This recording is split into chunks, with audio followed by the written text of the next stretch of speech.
Voltando mais do básico mesmo, Maurício, em relação à pirâmide da nossa alimentação, o exercício físico, o descanso, que é uma coisa que era para ser uma coisa muito simples.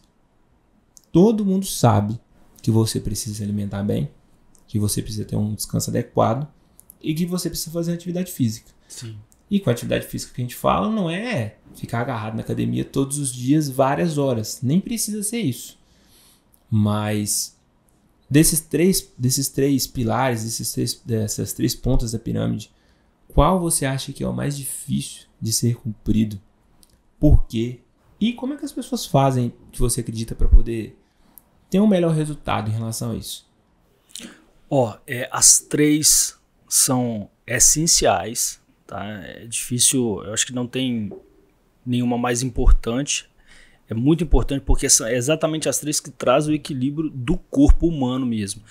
Agora, eu acho que mais desafiador e mais difícil é a alimentação, né?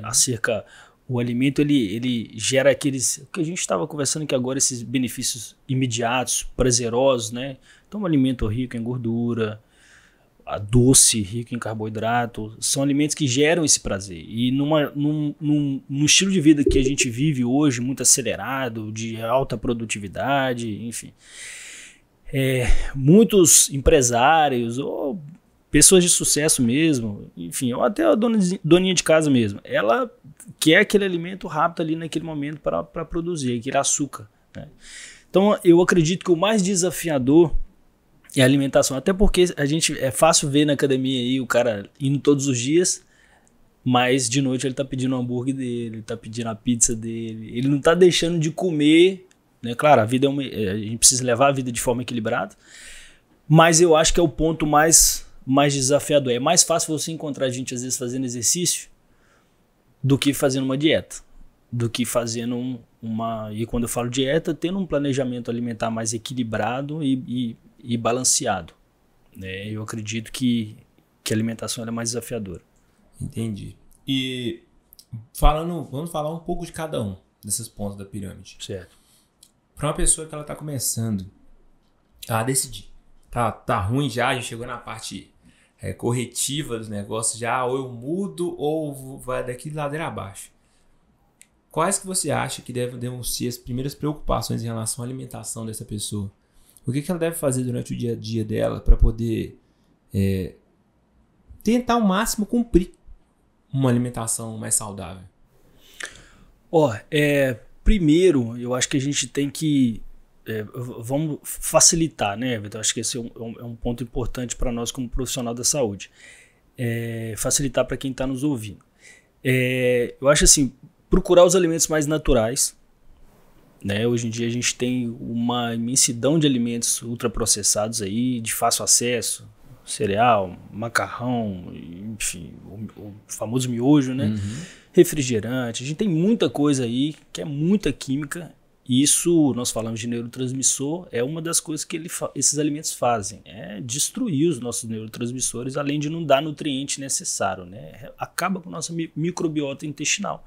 E a gente sabe que o intestino ele é considerado hoje em dia como, por muitos cientistas, como um segundo cérebro, né? De tanto neurotransmissor, de tanto célula nervosa que está ali dentro, né? Então, nosso intestino tem muita influência em tudo, no nosso físico, no nosso emocional, a nossa alimentação, né?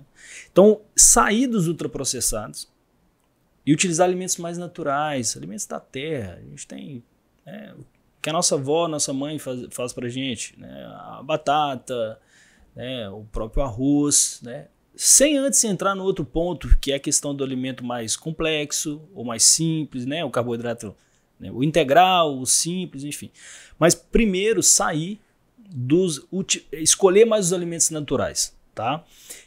Outro ponto que eu acho importante também é a gente ter a consciência de diminuir o carboidrato em excesso. Tem inúmeros estudos que mostram que carboidrato em excesso não faz bem, né? E começar a equilibrar mais os macronutrientes. Quais são esses macronutrientes? Proteína, gordura e o carboidrato. Tem as vitaminas e os minerais também, mas basicamente olhar para a nossa alimentação de uma forma macro. O que a gente faz hoje em dia? A gente simplesmente vai no mercado, coloca as coisas dentro de casa e dá fome, a gente come o que tem na geladeira, né? Aí, às vezes, se a gente for olhar o nosso café da manhã e contabilizar o que tem na nossa mesa, você vai ver que 80% é carboidrato. É bolo, é pão. Isso numa mesa comum, Biscoito. né? Biscoito, carboidrato. Então, quando você vai olhar, de gordura boa tem isso aqui e de proteína tem isso aqui. É um queijinho, às vezes, que você põe dentro do pão. Acabou. Então, aí chega no almoço, vai ter 3 carboidratos ali dentro do prato. Macarrão, arroz, feijão. Exatamente. E tem uma proteína. E sem salada. E sem salada. Aí chega de tarde, tem o cafezinho, que o brasileiro gosta do cafezinho também.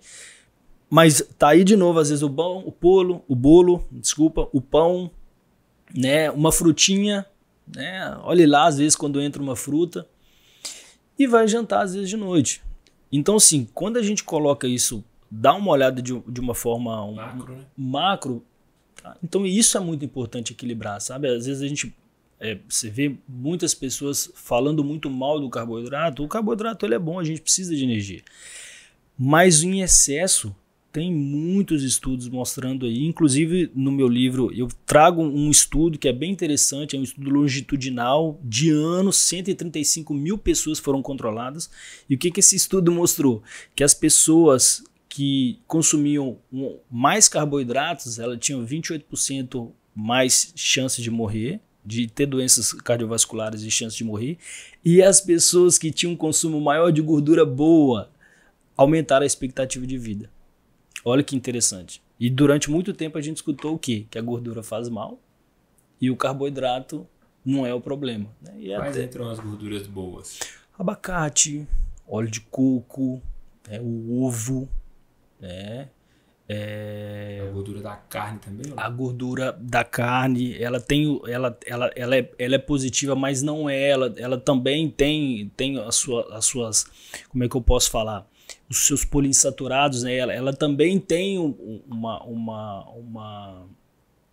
ela não é das melhores gorduras, mas ela, por exemplo, de muito tempo a gente escutava, tem que tirar a gordura da carne para você comer a carne. Não necessariamente. O que você tem que fazer muitas vezes, até mesmo para quem tem um colesterol alto, é cuidar do carboidrato.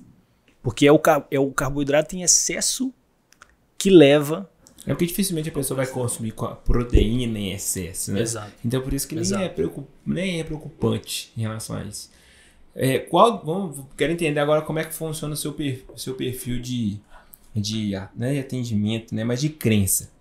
Você é do tipo de que acredita que as pessoas elas precisam sim abandonar esses velhos hábitos e partir para a comida natural, começar a comer mais mandioca, inhame, batata, coisa da terra, né? Carne, vegetais, enfim, e sem desculpinha? Ou você é do tipo que acredita que não adianta mudar de uma vez, que a pessoa não vai conseguir e que para começo é bom que você permaneça comendo as coisas que você come, porém vamos diminuindo a quantidade e depois adicionando uma coisa de cada vez? Qual tipo você é? Você é do tipo mais radical ou mais... E não pode ficar em cima do muro aí não, né? Tem que escolher. Acho que o tolerável já é, né? Sim, tô brincando. Bom, porque assim, o ideal, Everton, seria essa primeira opção aí. Né? Porque assim, só que a cabeça do ser humano, né? Você não vai mudar a chave assim, são hábitos. Então assim, o ideal seria isso, sabe? Porque de fato eu tô falando sobre a longevidade de uma pessoa. A pessoa quer viver mais, quer cuidar mais dos seus filhos, quer ter mais tempo com a família. Então vamos fazer o que precisa ser feito. Porque às vezes fica, sabe?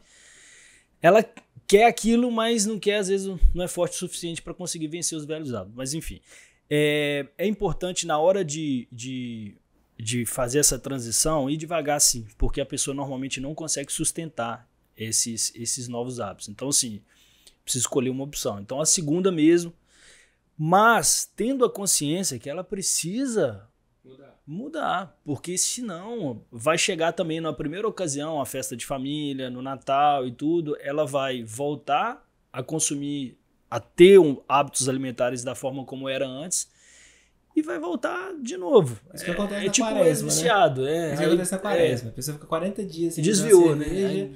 Aí quando chega no 41, tem um estoque de cerveja, a pessoa bebe pro ano inteiro. É isso aí. Não adiantou nada. E aí depois, na hora que assusta, ela tá voltando com os mesmos hábitos, até consumir na mesma quantidade ou até pior.